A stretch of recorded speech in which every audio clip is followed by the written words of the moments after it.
baptisé plus de disciples que Jean. En réalité, Jésus lui-même ne baptisait pas, et c'était ses disciples qui baptisaient. Quand Jésus apprit ce que l'on racontait, il quitta la Judée et retourna en Galilée. Pour y aller, il devait traverser la Samarie. Il arriva près d'une localité de Samarie appelée Sichar, qui est proche du champ que Jacob avait donné à son fils Joseph. Verset 6, là se trouvait le puits de Jacob. Jésus, fatigué du voyage, s'assit au bord du puits. Il était environ midi. Verset 7, une femme de Samarie vint pour puiser de l'eau. Et Jésus lui dit, donne-moi à boire. Ses disciples étaient allés à la ville acheter de quoi manger. Verset 9, la femme samaritaine dit à Jésus, mais tu es juif, comment oses-tu donc me demander à boire à moi, une samaritaine? En effet, les juifs n'ont pas de relation avec les samaritains. Verset 10, Jésus lui répondit, si tu connaissais ce que Dieu donne, et qui est celui qui te demande à boire, c'est toi qui lui aurais demandé de l'eau, et il t'aurait donné de l'eau vive. Verset 11, la femme répliqua, maître, tu n'as pas de seau, et le puits est profond. Comment pourrais-tu avoir cette eau vive? Notre ancêtre Jacob nous a donné ce puits, il a bu lui-même de son eau. Ses fils et ses troupeaux ont bu aussi. Penses-tu être plus grand que Jacob? Jésus lui répondit au verset 13, quiconque boit de cette eau aura de nouveau soif. Mais celui qui boira de l'eau que je lui donnerai n'aura plus jamais soif. L'eau que je lui donnerai deviendra en lui une source d'où jaillira la vie éternelle. Amen. La femme réplique, maître, donne-moi cette eau pour que je n'aie plus soif et que je n'aie plus besoin de venir puiser l'eau ici. Verset 16, Jésus lui dit, va chercher ton mari et reviens ici. La femme lui répondit au verset 17, je n'ai pas de mari. Et Jésus lui déclara, tu as raison d'affirmer, tu n'as pas de mari. Car tu as eu 5 maris et l'homme avec lequel tu vis maintenant n'est pas ton mari. Tu as dit la vérité. Verset 19, alors la femme s'exclama, maître, je vois que tu es un prophète. Nos ancêtres samaritains ont adoré Dieu sur cette montagne. Mais vous, les Juifs, vous dites que l'endroit où l'on doit adorer Dieu est à Jérusalem. Jésus lui répondit, crois-moi, le moment vient. My God. Je pensais que quelqu'un qui vient d'adorer pouvait comprendre les choses et dire un bon amen à ces versets de la Bible. Amen. Vous, le Samaritain, vous adorez Dieu sans le connaître. Nous, les Juifs, nous l'adorons et nous les connaissons. Car le salut vient des Juifs, mais le moment vient, et il est même déjà là, où les vrais adorateurs adoreront le Père en étant guidés par son esprit et selon sa vérité, car tels sont les adorateurs que veut le Père. Alléluia. Amen. Daniel chapitre 3, Pasteur Rodin pourra m'aider.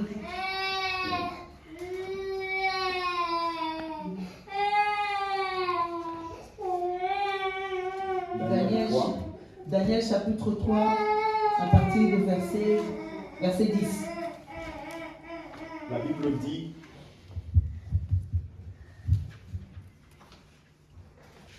tu as donné un ordre d'après lequel tous ceux qui entendraient le son de la trompette, du chalumeau, de la guitare, de la sambuc, du psalterion, de la cornemuse et de toutes sortes d'instruments devraient se prosterner et adorer la statue d'or. Et d'après lequel quiconque ne se prosternerait pas et n'adorerait pas serait jeté au milieu d'une fournaise ardente. Verset 12. Or, il y a des Juifs à qui tu as remis l'intendance de la province de Babylone, Shadrach, Meshach et Abed-Nego, hommes qui ne tiennent aucun compte de toi, ô roi.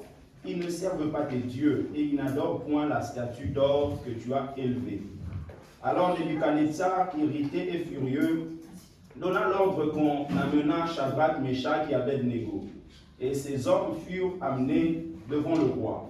Nebuchadnezzar prit la parole et leur dit: Est-ce de propos délibérés, Shadrach, Meshach et Abed-Nego, que vous ne servez pas mes dieux et que vous n'adorez pas la statue d'or que j'ai élevée? Maintenant, tenez-vous prêts, et au moment où vous entendrez le son de la trompette, du chalumeau, de la guitare, de la sambuc, du psalterion, de la cornemuse et de toutes sortes d'instruments, vous vous prosternerez et vous adorerez la statue que j'ai faite. Si vous ne l'adorez pas, vous serez jetés à l'instant, même au milieu d'une fournaise ardente. Et quel est le Dieu qui vous délivrera de ma main? Shadrach, Meshach, Abed-Nego répliquèrent au roi Nebuchadnezzar: Nous n'avons pas besoin de te répondre là-dessus. Voici notre Dieu que nous servons peut nous délivrer de la fournaise ardente, et il nous délivrera de ta main, ô roi. Si l'on sache, ô roi, que nous ne servirons pas tes dieux et que nous n'adorons pas la statue d'or que tu as élevée. Sur quoi Nebuchadnezzar fut rempli de fureur et il changea de visage en tournant ses regards contre Shadrach, Meshach et Abed-Nego. Il reprit la parole et ordonna de chauffer la fournaise 7 fois plus qu'il ne convenait de la chauffer. Puis il commanda à quelques-uns des plus vigoureux soldats de son armée de lier Shadrach, Meshach et Abed-Nego et de les jeter dans la fournaise ardente. Ces hommes furent liés avec leurs caleçons, leurs tuniques, leurs manteaux et leurs autres vêtements, et jetés au milieu de la fournaise ardente. Comme l'ordre du roi était sévère et que la fournaise était extraordinairement chauffée, la flamme tua les hommes qui avaient jeté Shadrach, Meshach et Abed-Nego. Et ces 3 hommes, Shadrach, Meshach et Abed-Nego, tombèrent liés au milieu de la fournaise ardente. Alors le roi Nebuchadnezzar fut effrayé et se leva précipitamment. Il prit la parole et dit à ses conseillers: N'avons-nous pas jeté au milieu du feu 3 hommes liés? Ils répondirent au roi: Certainement, au roi. Il reprit et dit: Eh bien, je vois 4 hommes sans lien qui marchent au milieu du feu et qui n'ont point de mal. Et la figure du 4e ressemble à celle d'un fils de Dieu.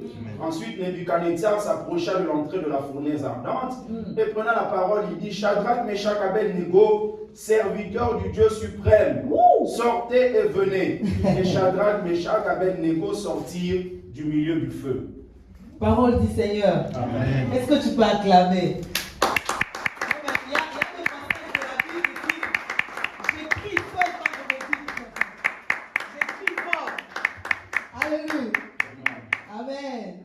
Nous bénissons le Seigneur pour la grâce qu'il nous accorde aujourd'hui encore de partager, d'apporter sa parole. Alléluia. Amen. Et nous bénissons aussi Dieu pour la vie du pasteur Rodin.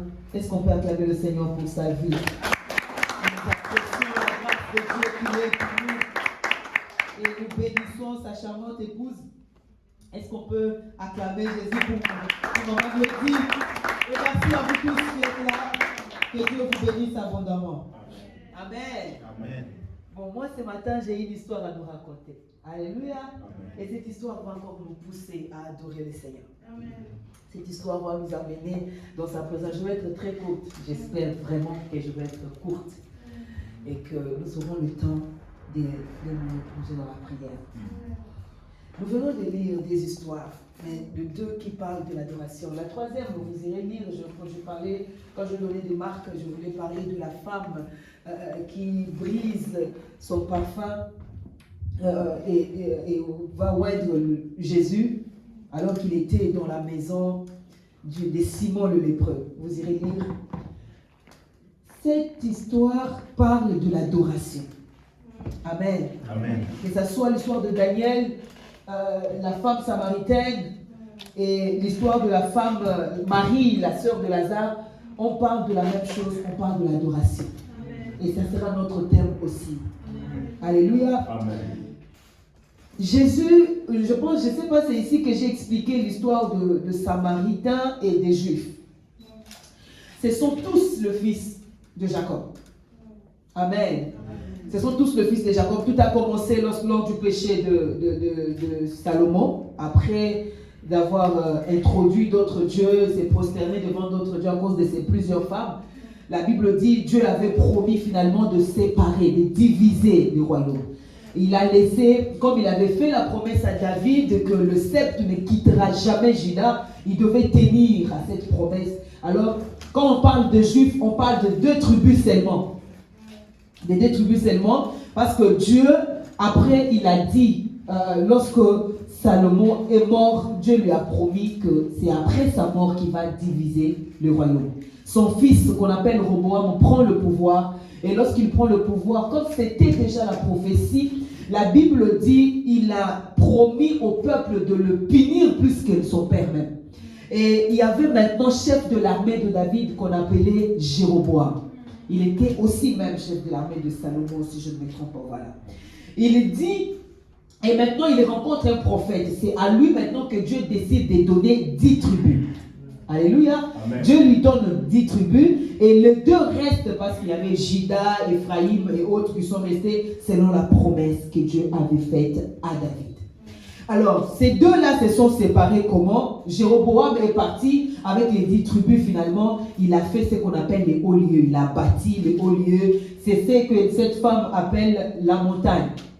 Adorer sur la montagne. C'est cette montagne qu'on appelle montagne de Garizim. Amen.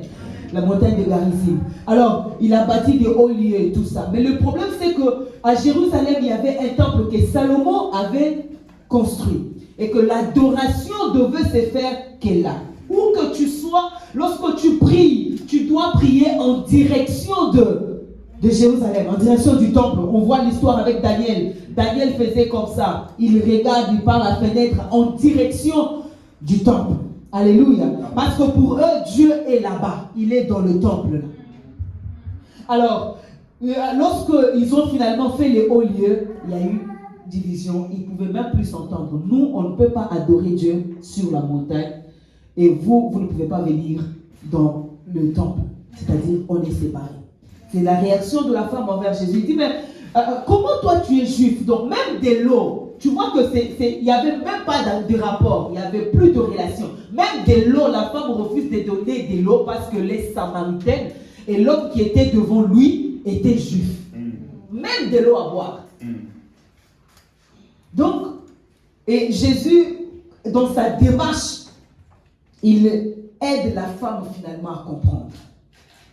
Ici, lorsqu'on parle de prier à la montagne, c'est et la montagne et les temples avant que Christ vienne. Ceux qui prient dans le temple, c'est charnel, c'est tout ce qui a été institué, bien sûr, selon la loi, la logique que Moïse a donnée. Et on devait être accepté à tout prix. De l'autre côté, Jéroboam et ses sacrificateurs ont établi aussi des principes qui doivent être respectés sur la montagne. Mais le Seigneur vient avec une autre vision de choses. Il vient tout changer à ce qui concerne le culte. Hébreux chapitre 9, verset 9-10 nous l'explique aussi bien. On va y arriver. Jésus rencontre la femme samaritaine. La femme explique à Jésus qu'elle était samaritaine, elle ne pouvait pas donner à boire. Mais Jésus dit, mais si tu connaissais la personne qui te demande de l'eau, c'est toi qui l'aurais demandé de l'eau. Jusque-là, on est d'accord. Mais quand Jésus commence à révéler réellement la vie de cette femme, ce qui me choque, c'est la réaction de cette femme. Cette femme, on lui dit que tu es célibataire. Tu as un homme qui n'est même pas à toi. Tu en as eu 5, mais le 6e aussi ne t'appartient pas. Mais cette femme comprend que je suis en face d'un prophète. Au lieu de chercher à comprendre qu'est-ce que sa vie va devenir, c'est quoi sa destinée, quand est-ce qu'elle va entrer dans sa saison de mariage ou de gloire. Mais non, la femme fait comprendre à Jésus que le problème n'est pas mon instabilité du mariage.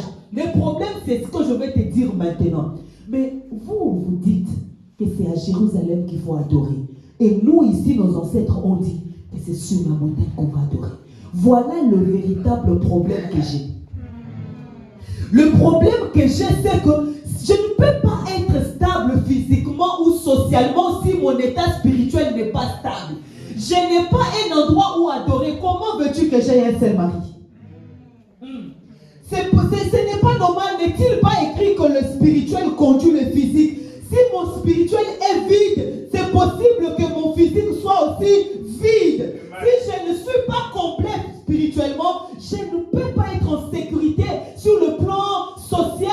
voilà mon instabilité. Tu peux me juger, tu peux me condamner, tu peux dire que tu as eu plusieurs maris. Patrick est passé, Léon est passé, Gaspard est passé. Tu as raison.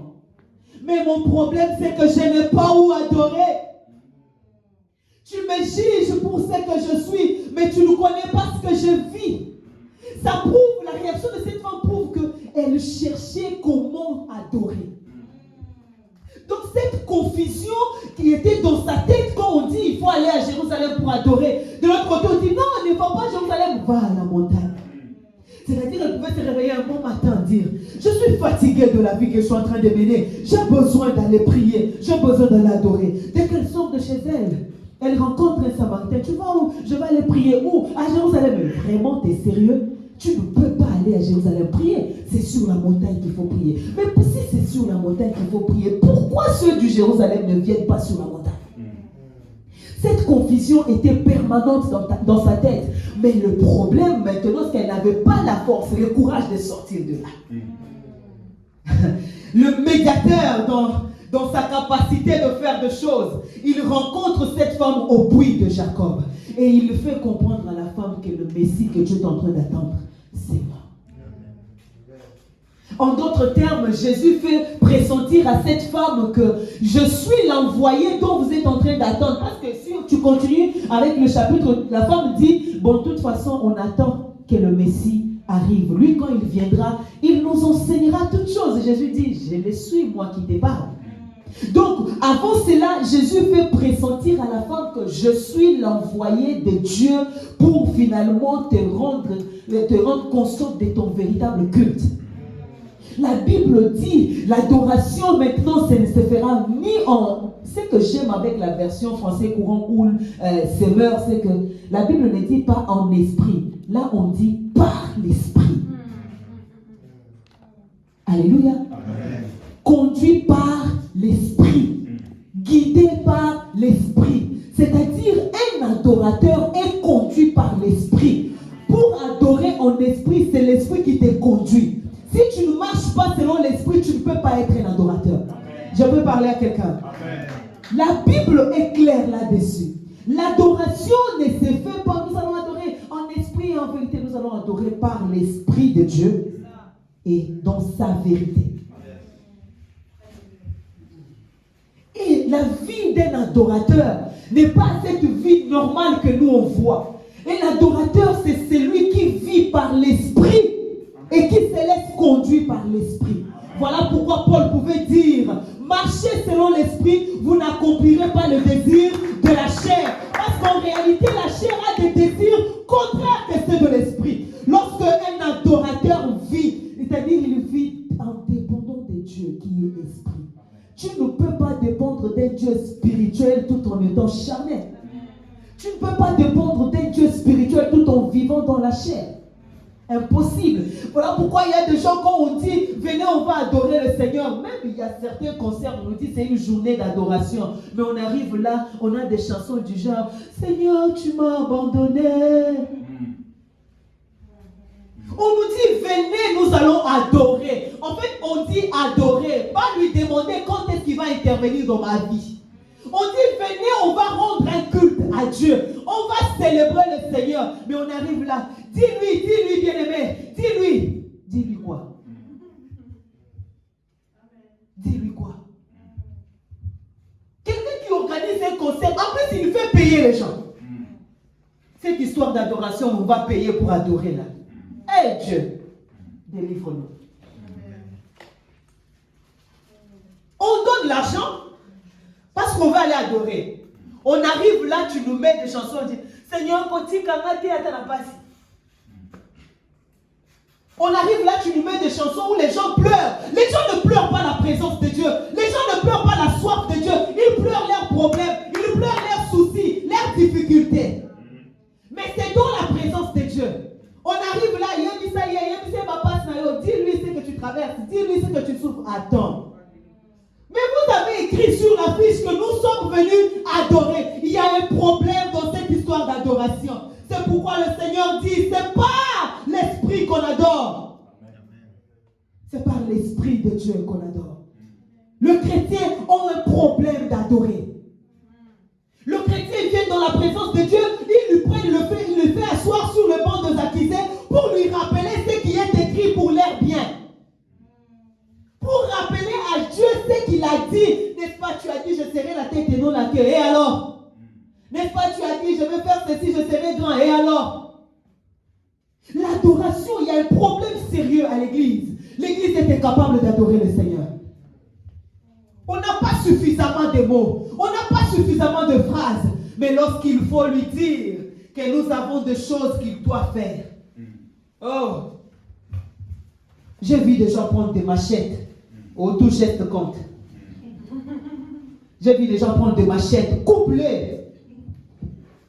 J'ai vu une femme, j'ai vu une vidéo avec une femme avec un enfant au dos. Il a pris une machette. J'ai dit, Seigneur, le diable lui-même est étonné de ce qui se passe. Lui-même est choqué. Acclame Jésus.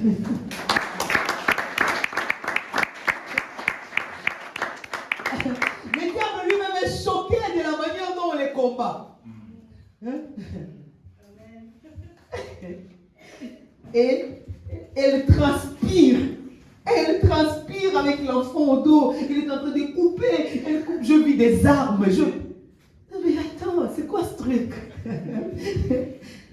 Marchez selon l'esprit. Vous allez adorer, vous allez dominer le diable. L'histoire du diable, ce n'est pas un géant que toi tu vas terrasser aujourd'hui. Christ l'a fait à Golgotha. Je ne comprends pas cette histoire. Quand combattre les géants, c'est qui ces géants? Qui est ces géants-là alors que je suis en Christ? N'est-il pas écrit qu'il a effacé l'acte dont les ordonnances nous condamnaient et pesaient sur nous? Il a détruit, Jésus a détruit. L'histoire du diable et nous, c'est dans le passé. Ce n'est pas que le diable va être détruit, non, c'est déjà dans mon passé. Ça fait partie du passé. Jésus a vaincu. La croix a eu lieu, oui ou non? La croix a eu lieu, oui ou non? Mais comment tu es encore un géant alors que tu es en Christ? N'est-il pas écrit, il n'y a aucune condamnation pour ceux qui sont en Jésus? Mais toi, ces géants, jusqu'aujourd'hui, donc, il te faut de machettes, il te faut de armes, il te faut de... Jésus Dieu. Je parlais de l'adoration, en fait. Et la Bible dit, Jésus fait comprendre à la femme qu'il était celui qui est venu changer les choses. C'est moi le Messie que tu es en train d'attendre. La Bible dit, sur ce, la femme posa sa criche. Elle court pour aller dire à tout le monde, venez, n'est-ce pas le Messie qu'on attendait? Le problème de l'adoration vient d'être résolu. La Bible, Christ dit, maintenant, l'ère où nous sommes là, c'est que vous n'avez plus besoin d'aller à Jérusalem. Vous n'avez plus besoin d'être à la montagne. Vous avez besoin d'être, parce que vous-même, vous êtes en train de devenir un temple. Votre intérieur devient le temple. C'est que Dieu dit, vous êtes l'habitation de Dieu. Et tu deviens le temple pour lequel le Seigneur vient s'asseoir et toi, tu l'adores. L'adoration n'est plus une question de l'extérieur ou des normes à remplir. L'adoration, c'est une question d'esprit que tu adores par l'esprit, guidé par l'esprit de Dieu.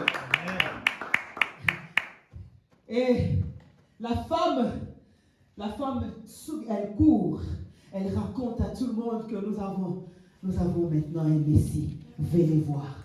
Les gens de la ville sont sortis. Alléluia. L'adoration doit commencer à se faire en esprit, par l'esprit et en vérité. Si tu ne vis pas selon l'esprit, tu ne peux pas adorer le Seigneur. C'est pourquoi lorsqu'on te dit, nous sommes là pour adorer, comme la servante de Dieu nous a conduit tout à l'heure, ça va être compliqué. Tu n'as pas finalement des mots. C'est pourquoi tu es resté calme. Tu ne peux pas parler parce que quand il s'agit d'adorer, on n'a pas grand-chose à dire. On n'a pas grand-chose. Mais comment tu n'as pas grand-chose à dire? C'est comme on prend ton homme, on place ton mari là, on dit, bon, dis-lui ce que tu ressens, dis-lui ce que tu penses. Explique à ton homme combien tu l'aimes, explique à ta femme combien tu l'aimes. Et c'est maintenant, tu me dis que tu aimes cette personne et tu arrives là, tu commences à les regarder, tu dis rien. On ne va pas te croire, n'est-ce pas? Dis-lui que tu l'aimes. Vous-même, on est conscient ici quand il faut parler, on sait comment, comme on dit, répand le cœur. Tu prends le cœur, tu jettes par terre, tu commences à lui dire des choses. Il y a même ceux qui vont très loin. Sans toi, je ne peux pas vivre. Menteur, avant lui, tu vivais comment? Yes. Alléluia. Amen. Oui, mais soyons honnêtes, soyons sincères. Je t'aime, mais sans toi, ma vie n'a pas de sens. Ma vie a un sens avec Jésus. Je disais que ma vie, son sens là, c'est Jésus. Amen. De la même manière, j'ai existé avant que tu viennes dans ma vie. De la même manière, je vais exister même si tu partais. Amen. Aïe, vous n'êtes pas d'accord? Ah, bon. Alléluia. Amen. Tu vas parler, tu parleras à ton homme, tu parleras à ta femme, tu vas lui dire, tu vas lui expliquer ce que tu ressens. Mais c'est de la même manière avec Christ. En fait, Christ a fait plus que ce que ton homme peut faire. Amen. Christ a fait plus que ta femme peut faire. Amen. Ta femme peut se limiter là. Mais Christ va loin. Il t'a prouvé son amour à la croix. On te demande maintenant d'expliquer, de s'exprimer devant celui-là que tu l'aimes. Alléluia. Amen. Ce qui me choque avec l'histoire de Daniel chapitre 3, un roi est riche. Et finalement, son statut, il donne l'ordre que tout le monde doit se prosterner devant ça. Et les 3 hommes refusent de le faire. Pourquoi? Parce qu'ils savent que l'histoire d'adoration n'est pas question des statues. L'histoire d'adoration n'est pas question d'un animal là placé où nous allons tous nous prosterner. L'histoire d'adoration, je crois que Daniel, en fait, les 3 compagnons de Daniel se sont rappelés d'une chose. C'est lorsque Moïse est monté à la montagne et que Aaron est resté fabriquer le veau d'or. C'est cette réaction que le Seigneur a eu, en fait, que le Seigneur a eu, qui a poussé à ces 3-là de dire, nous n'allons pas oser. Lorsque nos ancêtres ont fait ça, on connaît l'histoire. Nous n'allons pas le faire. Ils ont refusé de se prosterner. Mais ce qui est choquant, c'est qu'on leur dit, on va vous tuer, on va vous mettre dans une fournaise ardente si vous ne le faites pas. Les gens regardent droit dans les yeux, avec beaucoup de respect, mais fermes dans leurs décisions. Ils disent, oh roi, vis naïo éternellement. Ce n'est pas un problème, le respect du roi, tu l'as. Mais nous n'allons pas nous prosterner devant le statut que tu as érigé. Le roi dit, attends, est-ce que vous réalisez que j'ai la capacité, le pouvoir de vous faire tuer ou de vous libérer? Et personne n'a le pouvoir de vous délivrer de mes mains. On dit, oh, c'est bien, tu as raison. Nous n'avons même pas besoin de t'expliquer là-dessus. Donc on ne veut même pas engager un débat. Il n'y a pas une négociation à faire. Nous n'allons pas nous prosterner devant la statue que tu as érigée. La Bible dit, le roi prend, il dit même, on verra qui va vous délivrer. Il répond, notre Dieu que nous adorons va nous délivrer. Mais j'aime avec ma version dit, même s'il ne le fait pas, j'ai besoin de jeunes, une génération de même si. Nous n'allons pas lâcher, même si Dieu ne le fait pas. Nous n'allons pas abandonner, même si Dieu ne le fait pas. Il ne l'a pas encore fait, je ne lâche pas. Amen.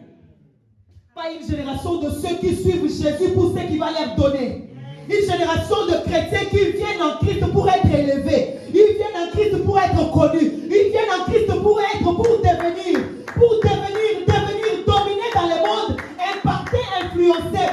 Nous rêvons une génération des hommes et des femmes capables de dire, nous n'allons pas nous prosterner devant les systèmes que le monde a érigés, quel que soit le prix à payer.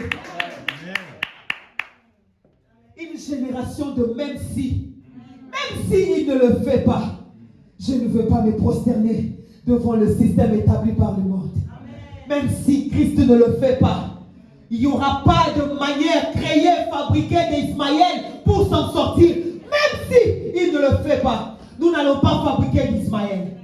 Nous allons attendre la promesse jusqu'à ce qu'elle s'accomplisse. Même s'il ne le fait pas, il est souverain. C'est possible dans sa souveraineté qu'il décide de ne pas agir à la manière des hommes. C'est possible dans son autorité qu'il dise, je ne vais pas faire comme toi tu veux, Ginette. Je vais me plier et attendre qu'il le fasse à sa manière parce que sa manière est la meilleure. Amen. Une génération de même s'il ne le fait pas. Aujourd'hui, les gens vendent leur jeunesse.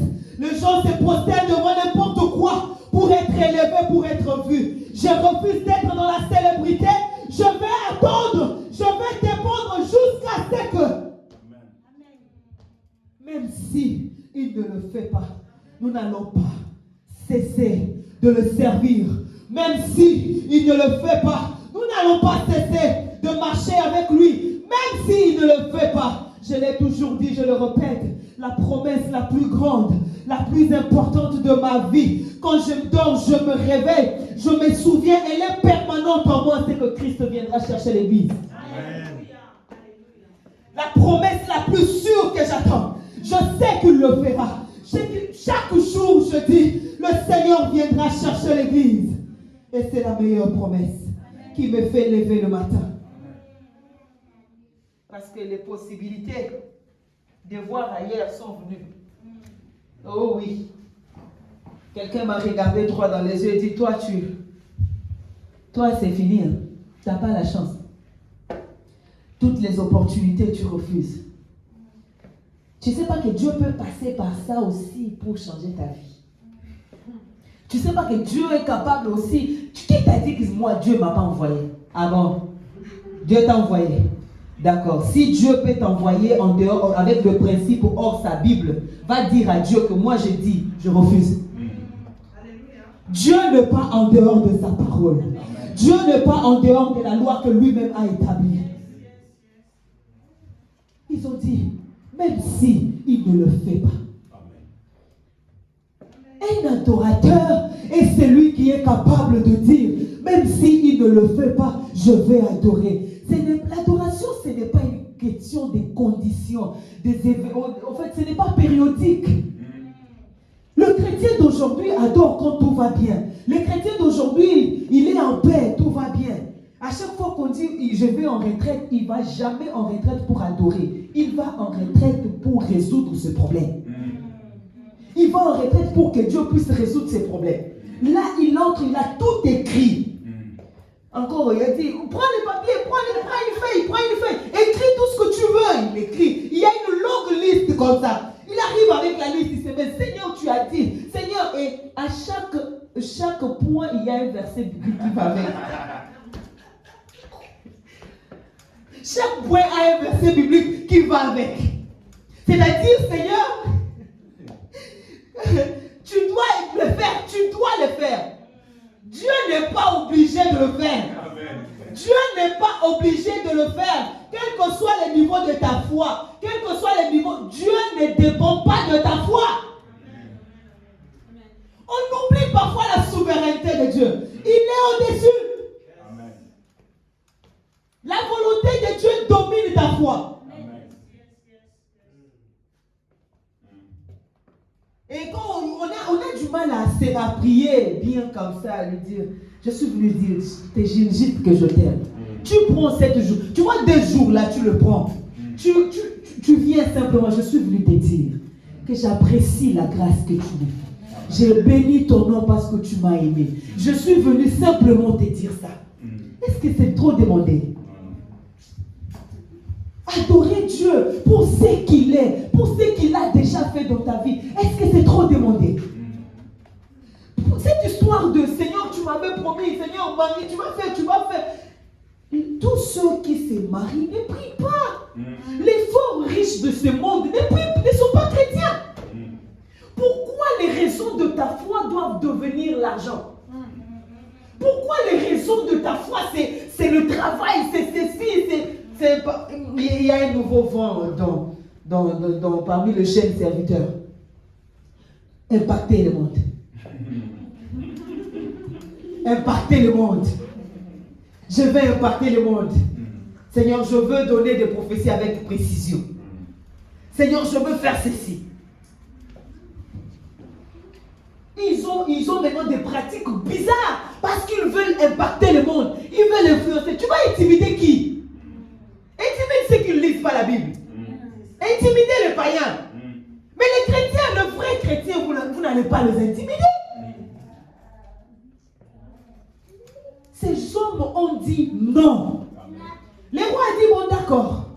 Il prend les hommes, il dit allez-y, chauffez 7 fois plus que d'habitude. On prend les 3 hommes, on le jette dans la fournaise. Wouh! Sans résistance. Quand ton cœur est conquis par Dieu, tu es conscient. Et ces 3 hommes savaient, même si nous allons mourir dans le feu, mais au moins nous ne sommes pas prosternés devant autre chose que Dieu lui-même. Amen. On le jette dans la fournaise. Ce que j'aime, c'est que c'est lui-même le roi qui remarque que dans le feu, il y a une 4e personne. Oh mon Dieu! L'adoration, c'est une armure. Lorsque tu décides d'adorer Dieu, c'est une armure que tu portes. Que tu vas entrer même dans le feu ne va pas te... Oh mon Dieu! Le feu ne te brûlera pas. Parce que l'adoration, c'est une armure. Cette génération, les hommes et les femmes qui adorent le Seigneur, même dans le feu de l'enfer, nous allons délivrer les âmes. Les vrais adorateurs, c'est par l'esprit qu'ils vont adorer et en vérité. Amen. Il y a une 4e personne là. Je vois une 4e personne. Il vient d'où?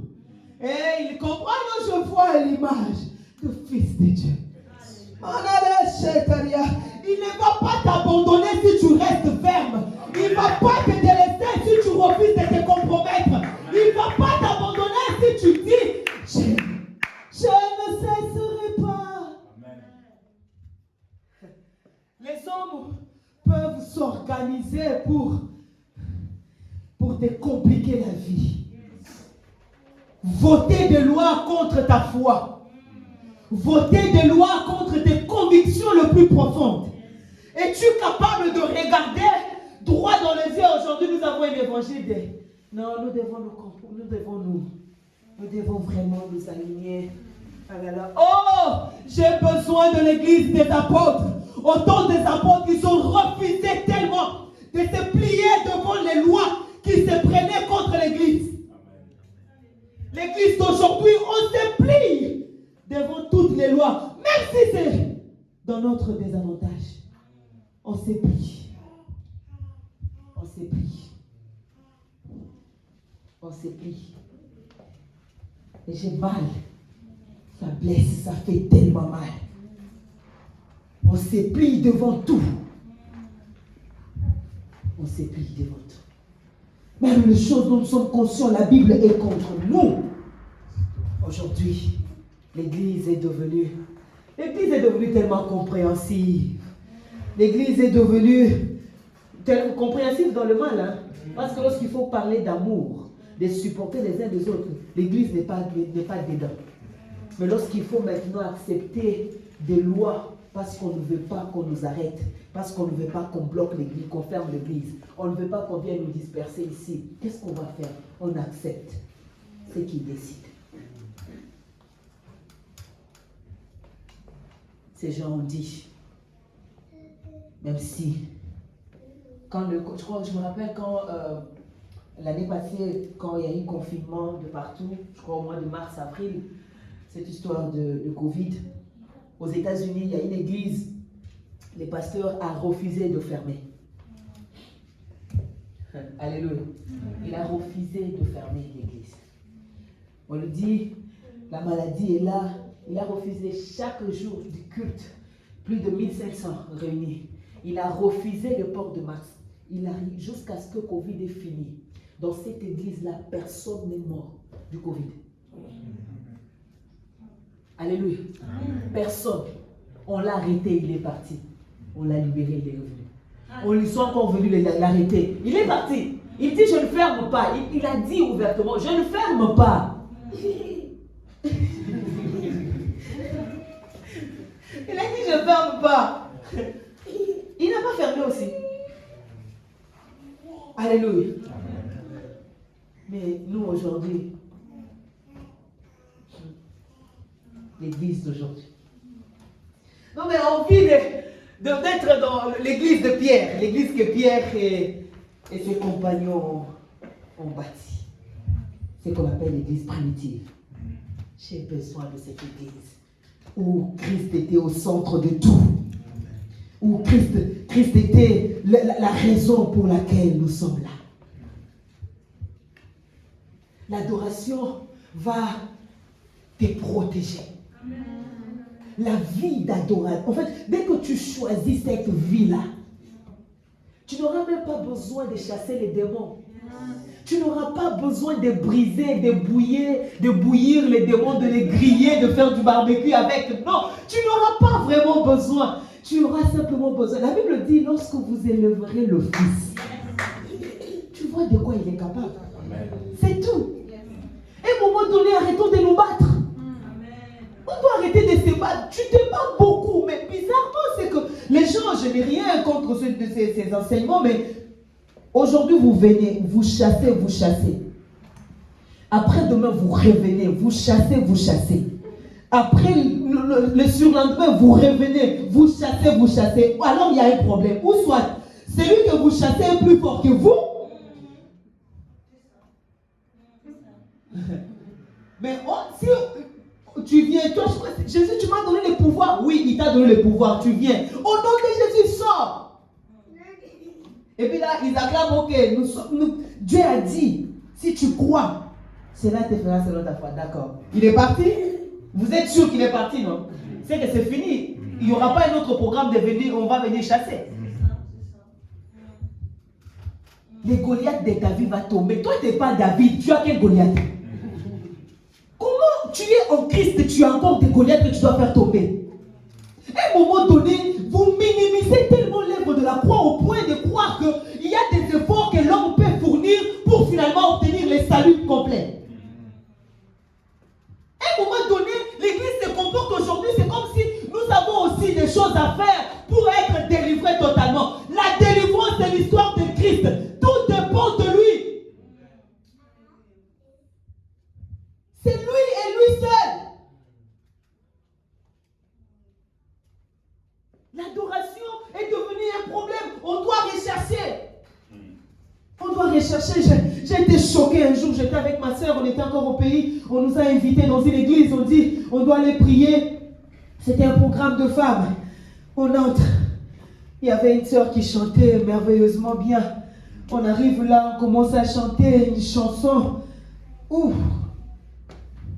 Et on nous demande d'arrêter. Ils arrêtent. Papa veut faire son entrée. Alors on va mettre la chanson de Bienvenue Papa.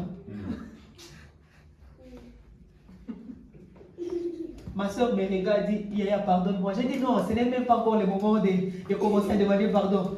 Parce que là où tu m'as amené là, on ne va pas finir ce culte. On a arrêté de chanter l'adoration pour Christ. Il fallait maintenant mettre la chanson Papa Papa Papa et il est là, il entre. Hey, Jésus Dieu. Et on voit les papas entrer. Les frères. Abikisa Babel, donc c'est lui qui guérit, c'est lui qui donne les enfants, c'est lui qui fait tout. Papa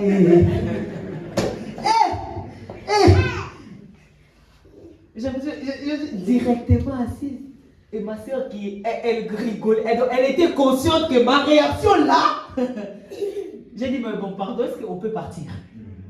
C'est mieux. Parce que là, moi, je viens pour rendre culte. Si comme ça, dans ça, j'ai commencé comme ça, Christ n'est pas glorifié ici, laisse-moi partir. Oh oui. Donc, on arrête d'adorer le Seigneur parce que le pont entre Dieu et nous est en train de... Acclame Jésus, acclame le Seigneur.